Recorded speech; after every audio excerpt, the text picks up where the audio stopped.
जी जी, इस वक्त हम सिविल लाइन पे जाबुल ईमान जो इस्लामी शॉप है, माशाल्लाह इधर हर किस्म की चीज़ मिलती है। लिबास क्या, खुशबू क्या, कुरान की किताबें सब कुछ मिलती हैं। जहाँ पे आज हम आए हैं जनाब माशाल्लाह इनको अप्रिशिएट करने हैं। माशाल्लाह बहुत ज़बरदस्त काम कर रहे हैं और इनको हमने कुरान पाक गिफ्ट करना है। कुरान पाक एक ऐसी किताब है जो अल्लाह के यहाँ महफूज है और अल्लाह ने इसकी कसम दी है कि इसको कोई बदल नहीं सकता।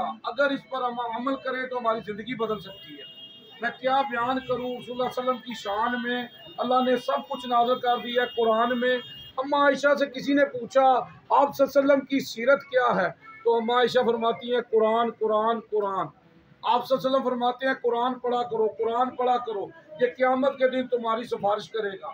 अल्लाहुम्मा सल्ली अला मोहम्मद व आले मोहम्मद। जी बिस्मिल्लाह जी।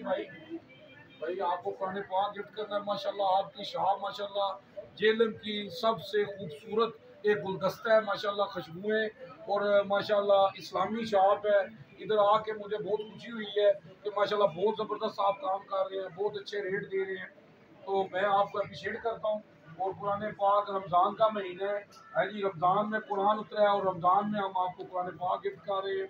तो जनाब आपसे हमने ये एक वादा लेना है कि आप जब सुबह शॉप खुले, माशाल्लाह आप नमाजी भी हैं, कुरान भी पढ़ रहे हैं, तो हमारी रिक्वेस्ट है कि आप जब सुबह दुकान खुले तो आके ना आप कुरान की एक आयत को ना तर्जमे से पढ़ें, क्योंकि आप सल्लल्लाहु अलैहि वसल्लम फरमाते हैं जिसने कुरान की आयत को पढ़ के समझा है ना, उसको एक सुर्ख ऊँट अल्लाह की राह में सदका करने का सवाब है।